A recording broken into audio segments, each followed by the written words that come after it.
Mundo Católico, construyendo la civilización del amor, presenta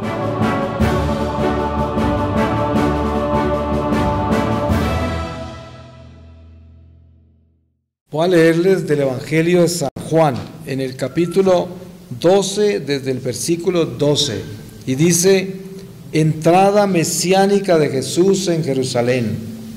Al día siguiente, al enterarse la numerosa muchedumbre que había llegado para la fiesta, de que Jesús se dirigía a Jerusalén, tomaron ramas de palmera y salieron a su encuentro gritando: Hosana, bendito el que viene en nombre del Señor y el Rey de Israel. Jesús, habiendo encontrado un borriquillo, se montó en él, según está escrito: no temas, hija de Sión, mira que viene tu rey, montado en un pollino de asna. Palabra de Dios. Pues gloria a Dios por ese rey que nos llegó en ese pollino, en ese asno, y esperamos que nuestro más grande tesoro sea Él, para que así nos enamoremos de Él y podamos buscar llegar donde Él eternamente. Amén. Bueno, el don del perdón tiene que ver con eso mismo que he estado hablando yo, que es la capacidad que tiene uno de entender el amor de Dios. Para que yo pueda perdonar, tengo que amar a Dios, tengo que tener temor de Dios para poder perdonar.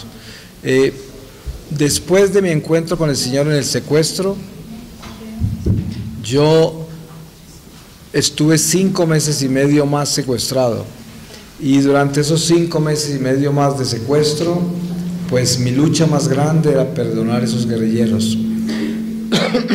Y se podrán imaginar lo difícil que es perdonar a alguien que me está torturando, que me está robando todo mi dinero, que está torturando a mi familia en la forma que ellos los acosaban para sacar el dinero que querían.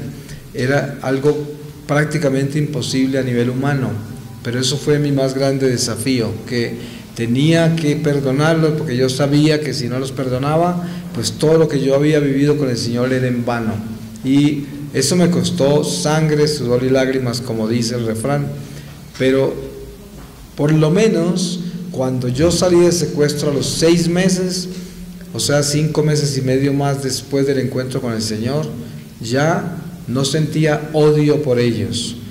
Eso no quiso decir que ya les había perdonado, pero fueron etapas.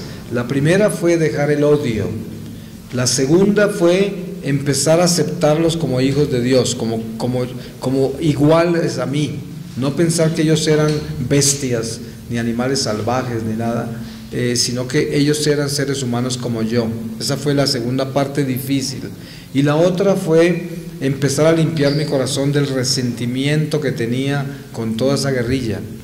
Y todo eso se fue dando por etapas, y finalmente, después de que cuando yo empecé mi apostolado y empecé a hablar de mi testimonio, me di cuenta que entre más hablaba de eso, más se desaparecía todo eso que tenía contra ellos. Y entonces eso se fue trasladando a otras áreas de mi vida, con otras personas de mi historia personal, que también tenía que perdonar, y sobre todo las personas a quien yo les hice daño, que no me querían. Y yo, cuando uno vive en el mundo y no tiene a Dios, le hace daño a la gente. La gente se pone contra uno porque uno les hizo daño, y uno es el ofendido porque ellos están disgustados con uno, cuando uno fue el que les hizo daño. Y eso es absurdo, ¿no? Pero yo tuve que darle la vuelta a todo eso. Pero he logrado, todavía necesito hacer mucho trabajo conmigo mismo en muchas áreas, pero en eso del perdón, pues he trabajado incansablemente, sí. Lo otro es lo del Santo Padre. Bueno, una cosa que les puedo contar a ustedes es que yo poco o nada, casi nada veo noticias, ni estoy enterado de todas esas cosas. En Colombia estamos en elecciones y todo, yo nunca veo nada de lo que está pasando allá. Lo único que le pido al Señor es que no deje entrar el comunismo, ¿no? Porque sé que es un demonio. Y el Señor me ha mostrado que el comunismo no se va a tomar el poder, pero sí va a estar dentro del poder, y eso es inevitable, ¿no?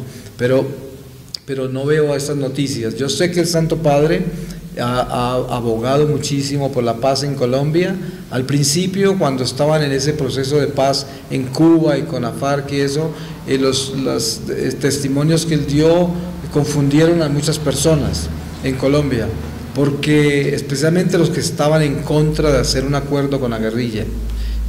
Pero después, cuando el Santo Padre fue a Colombia, él tuvo la oportunidad de extenderse más en ese aspecto y habló de la necesidad de la justicia con todas las personas que habían cometido los crímenes, y el pueblo comenzó a entender al Papa, y hoy en día ya hay un ambiente mucho mejor y el Papa está haciendo un trabajo muy grande, pues él es un embajador de la paz en ese sentido, y yo pienso que tenemos esa bendición. Pues yo pienso que nosotros no podemos hacer lo mismo que ellos están haciendo, o sea, no podemos de un escándalo crear otro. La responsabilidad nuestra con la iglesia es ser hijos de Dios, obedientes, sencillos, humildes, orar por ellos, por esas personas que están confundidas o equivocadas, porque no podemos juzgarlas tampoco, ¿no? Son hijos de Dios, son parte de la iglesia y están, a nuestro parecer y por lo que nosotros sabemos de la iglesia, consideramos que están equivocados, pero no somos nadie para juzgarlos. Entonces yo pienso que la caridad, la compasión, la paciencia y la tolerancia deben ser parte de nuestro caminar en todos estos asuntos de la iglesia. Yo pienso que la persona más indicada para poder ponerle orden a esas cosas es la iglesia misma. Si la iglesia en un momento dado se da cuenta de que esas personas ya están entrando en apostasías, como pasó en Colombia, hay una estación de televisión allá, hay dos personajes que tenían esa estación de televisión y la Conferencia Episcopal Colombiana los declaró que eran apóstatas, ¿no? Están excomulgados. Y no lo excomulgó la iglesia, se excomulgaron solos. Entonces yo pienso que aquí terminará pasando lo mismo. Si esas personas continúan así, la Conferencia Episcopal entrará y los denunciará, los condenará y quedan excomulgados, ¿no? Entonces nosotros no tenemos que hacer nada. O sea, nosotros tenemos que orar por ellos porque necesitan tanta oración como cualquiera otro y no podemos juzgarlos, ¿no? Porque yo no sé por qué están así, no tengo ni idea, pero pues yo no pienso que eso sea un camino correcto, el hacer escándalos contra el Santo Padre, ¿no? En pocas palabras le digo, yo estaba hablando de que nosotros como católicos, el Señor nos ha revelado todas las verdades ya, no hay nadie que nos traiga nada nuevo. También el Señor nos dijo con mucha claridad que nadie conocía ni el día ni la hora. San Pablo nos habla de que si nosotros somos pueblo de Dios y vivimos en obediencia a Dios, ese momento no nos tomará por sorpresa porque Dios nos dará la luz. Pero también habló de que todas las señales de guerras y temblores y todo no tenían nada que ver con que ya se va a acabar el mundo, que era tan solo el principio de los dolores de la tribulación. Entonces, todas estas profecías terroríficas de los finales de los tiempos, esos mensajes de ir a esconderse con comida y todo esto, eso es falso, eso no es verdad, eso no viene de Dios, porque Dios no habla así, eso no es así. Eso es básicamente sobre lo que yo estaba hablando, ¿no? Y pero sobre la santidad, ¿no? Sí, y hay mucho más. Yo le recomiendo que vea la conferencia y verá que ahí nos fuimos por ese lado, pero el Señor camina en formas increíbles y se metió por la santidad, ¿no? La santidad. Sí. Sí. Razones por las cuales la violencia, como decía temprano, es el resultado de una injusticia social, ¿no? Es el resultado de muchas cosas. Pero yo, por lo que he vivido de México, lo que hace que los visito como misionero, que ya son desde el año 2000, ¿no? Son 18 años prácticamente, he visto que el Señor ama a este país porque es un país de Él, ¿no? Consagrado a Él, con la Virgen María en una forma extraordinaria, que tiene los ojos puestos acá, y por lo tanto es un país muy probado, que es lo mismo prácticamente que pasa en Colombia, que también es un país muy católico, que ha vivido una etapa de violencia inmensa como la de ustedes, y que hay dentro de eso un conjunto de eventos que se combinan entre el bien y el mal en una lucha en la cual el pueblo de Dios es llamado a estar de rodillas en los momentos de guerra como estos, porque en este momento tanto la política como la violencia amenazan contra el país, amenazan contra la integridad de esta sociedad. Entonces yo pienso que el Señor les está pidiendo rodillas, ¿no? Les está pidiendo oración, porque hay suficiente pueblo aquí de Dios como para que esas rodillas tengan efecto, ¿no? Lo que pasa es que tienen que haber grandes campañas de oración, y especialmente en este momento que se avecinan las elecciones y que la violencia continúa, necesitamos nosotros como creyentes, como hijos de Dios, tocar esas puertas del cielo, y tocarlas y arrodillarnos a pedirle clemencia al Señor. Y yo estoy seguro que el Señor lo escuchará, porque este es el pueblo de Él, y Él quiere que este pueblo llore y que le diga, bueno, ¿qué está pasando, Señor? ¿No? Ayúdanos. Él a veces pone al pueblo en esas circunstancias, ¿no? Lo prueba, lo pone a orar, lo pone en circunstancias como esta. Pero yo tengo mucha esperanza de que todo esto va a dar la vuelta, ¿no? Y de que México va a triunfar sobre toda esta violencia y toda esta maldad que se ve. Por ejemplo, Ecuador, ahí me tocó, a través de las visitas al Ecuador con las misiones, me tocó ver cuando se empezó a entrar a la izquierda, al comunismo y todo. Resulta que Ecuador está consagrado al Sagrado Corazón, y no sé si ustedes conocen la historia de ese presidente que lo consagró al corazón de Jesús y los masones lo asesinaron, ¿no? Pero de todas maneras, ese es como se llama, un mártir. De todas maneras, lo más curioso es que el comunismo entró allá, pero no pudo hacer lo que hizo el comunismo en Venezuela. Entonces Ecuador, a pesar del comunismo, ha estado como todavía funcionando, y no se ha destruido, ni han pasado las cosas que han pasado en Nicaragua o en Bolivia o en Venezuela, porque tiene esa bendición especial del Sagrado Corazón de Jesús y un catolicismo fuerte en el Ecuador, lo mismo que en Colombia y en México. Entonces yo tengo mucha esperanza de que todo esto que está pasando aquí va a dar la vuelta. Lo que pasa es que se necesita mucha oración. En eso estamos en Colombia ahora, que con estas elecciones que tenemos al frente, si el pueblo no se arrodilla bien, pues van a tener más poder del que debieran, ¿no? Aunque no se lo van a tomar como la gente cree. Los carismas son esos dones que nos da el Espíritu Santo, que son únicos en una persona. Hay personas que tienen don de lenguas, don de ciencia, don de profecía, don de sanación, y dentro de eso existe en cada persona, siendo el don de ciencia el mismo, cada persona de repente que tenga ese don tiene un carisma especial sobre ese don. Entonces hay personas que tienen un don de sanación, por ejemplo, y sanan simplemente desde acá, orando por la gente que está ahí, y se sanan muchas personas. Otros sanan únicamente cuando imponen manos, ponen aceite, y una semana después se sana esa persona. Y son carismas en la forma en que se manifiesta el don.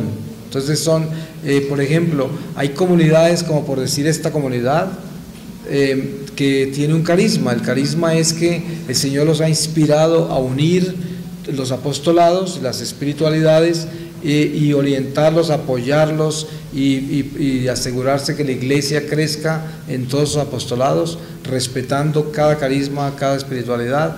Ese es un carisma, ¿no? Por ejemplo. Y así los franciscanos son un carisma, ¿sí? Los benedictinos, los capuchinos, todo eso, todas esas ramas de cada comunidad. Por ejemplo, en los franciscanos vemos que hay muchas ramas de franciscanos, provinciales, hay observantes, hay renovados, descalzos, hay muchos, cada uno de esos es un carisma diferente dentro de la misma comunidad. Es catecismo, o sea, el catecismo lo tiene todo explicado, cuáles son las virtudes, los vicios, y ahí tenemos que estudiar eso con cuidado, ¿no? Hay algo muy interesante, por ejemplo, que yo aprendí de Santa Hildegarda. Si ustedes saben que ella es una santa que Benedicto XVI canonizó y que es doctora de la Iglesia. Ella tuvo un conocimiento tan profundo con la medicina natural que explicaba que cuando una virtud está desnutrida, viene una enfermedad. Entonces, para que la enfermedad se cure, tiene que primero fortalecer la virtud. Entonces, esa es una enseñanza increíble de esa santa, que es diferente a lo que es la medicina alternativa, porque ella está hablando del Espíritu Santo, pero en la medicina alternativa se utiliza el espíritu de la naturaleza, que es el espíritu del mal. por eso se llama nueva era, ¿no? Entonces, claro que no toda la medicina que se conoce como alternativa es mágica o esotérica, porque tampoco se puede demonizar todo eso, pero en ese caso es un ejemplo de lo que es el vicio y la virtud, ¿no? Que las virtudes desnutridas producen efectos malos en el cuerpo, en la mente y en el alma. Yo pienso que obviamente en la doctrina de nuestra iglesia eso no está considerado en esa forma, obviamente, ¿no? Pero nosotros, por infusión del Espíritu Santo, en la sabiduría que Él nos da y el discernimiento, sabemos que esa guerra que hay entre el bien y el mal, obviamente que donde hay aborto y hay abundancia de ese crimen, se pierde mucha gracia y bendición de Dios. Entonces entra el demonio por otras áreas a hacer cosas que antes no podía. Entonces entre esas está la violencia, pero también puede estar el divorcio, la destrucción de la familia, muchas otras cosas entran malas, la cultura destructiva, todas esas cosas pueden entrar por la desobediencia en el crimen del aborto, ¿no? Entonces puede afectar muchas áreas. En sí, el pecado le abre las puertas al mal, en sí, cualquier pecado. Sí, entonces no podría decir uno que el aborto necesariamente es el motor de la violencia en México, no necesariamente, pero sí contribuye a que el diablo tenga más poder, ¿no? Eso sí, indudablemente. Yo pienso que la vida nuestra en la iglesia, con todas sus tradiciones y los sacramentos, es esencial para nuestro crecimiento espiritual, para mantenernos en gracia, para fortalecernos como personas espirituales. Pero lo más importante de todo eso, para que todo eso sea totalmente efectivo, tiene que ser el corazón que se convierta. O sea, uno tiene que estar al mismo tiempo que está adorando, que se está confesando, que se está comulgando, que está rezando el rosario, el Vía Crucis, penitencias, peregrinaciones, caridad al prójimo. Al mismo tiempo tiene que estar trabajando en fortalecer sus virtudes, en dejar el vicio, en cambiar como persona, porque si no, todo eso que hace no tiene valor.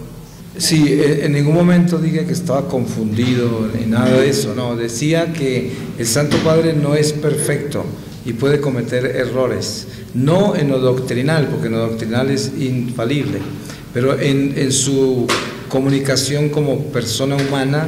Por ejemplo, esas conferencias de prensa que él da en los aviones cuando viene a algunos lugares a la prensa, ¿se ha dado cuenta que él le habla a la prensa? Y de ahí han salido polémicas increíbles cuando habló de los homosexuales y dijo, ¿quién soy yo para juzgarlos?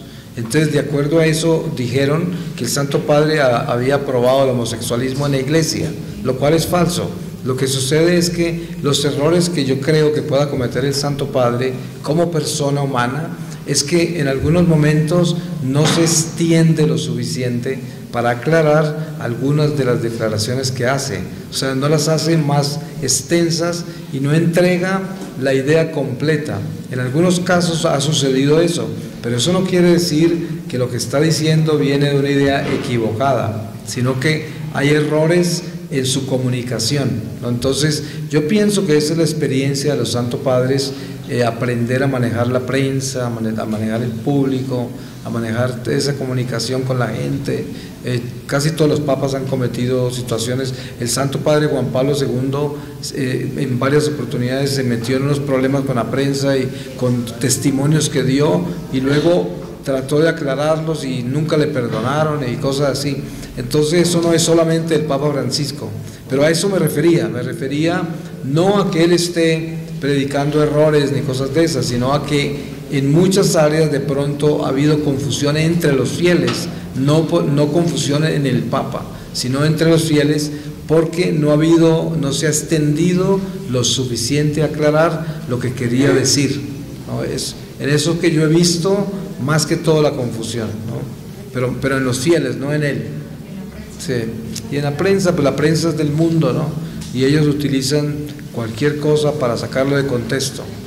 Yo creo que esa es una tarea que tienen que hacer las familias. El amor al rosario, el amor a la oración, generalmente viene siempre de la familia. Eso se aprende en el hogar. o se aprende en su parroquia, en la parroquia.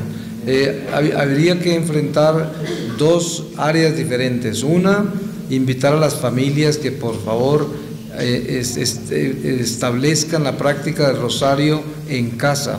Y la otra, hablar con los párrocos para que se encarguen de invitar a la gente a rezar el rosario en la iglesia, antes de las Eucaristías, o en cuántas formas se puede hacer. Yo pienso que esa cruzada que se está haciendo también se debe trasladar a hacer una cruzada en el hogar y en la parroquia, que son como los dos núcleos de donde puede desprenderse el crecimiento a esa devoción, ¿no? Para los que han escuchado el testimonio de mi conversión, saben que yo hice una novena al Niño Jesús en la Navidad en que me secuestraron, y yo no tenía fe, no estaba en la iglesia por 33 años, pero obviamente que tenía mi bautismo, el Espíritu Santo en mí que nunca se va. Pero mis hermanas me invitaron a rezar esa novena y yo lo hice con un corazón como pagano, ¿no? Y le pedí al Señor cosas del mundo, porque el Padre invitaba a poner nuestra intención en la novena. El caso es que en esa Navidad, el 25 de diciembre, me secuestraron y hubo un cambio de vida radical. Entonces, años después, ya siendo misionero, estando yo en Londres dando una conferencia, un sacerdote carmelita se me acercó y él era el guardián del Niño Jesús de Praga, en Praga, y me invitó a ir a Praga a darle a él charlas sobre la divina infancia. Yo nunca había hablado de la divina infancia, pero a partir de ese momento, eso fue muy temprano dentro de mi apostolado, a partir de ese momento yo comencé a pensar profundamente en lo que era el niño y lo que tenía que ver con mi vida, y me había dado cuenta que mi infancia toda estuvo alrededor de la Navidad, ¿no? O sea que la Navidad era lo más alegre de nuestra vida en la infancia. Los pesebres eran tan grandes como la habitación más grande de nuestra casa, y yo me acuerdo que eso era lo que más me entusiasmaba de niño. Entonces empecé a ver toda mi relación con el niño, y luego cuando fui a Praga se cerró todo eso, porque ahí recibí del Niño Jesús ese mensaje tan específico de que todo lo que yo hacía era un carisma de la divina infancia. O sea, y precisamente en gran parte de mi apostolado siempre estoy hablando de la pequeñez, de la humildad, del pesebre de Belén, todo esto que está relacionado con el niño.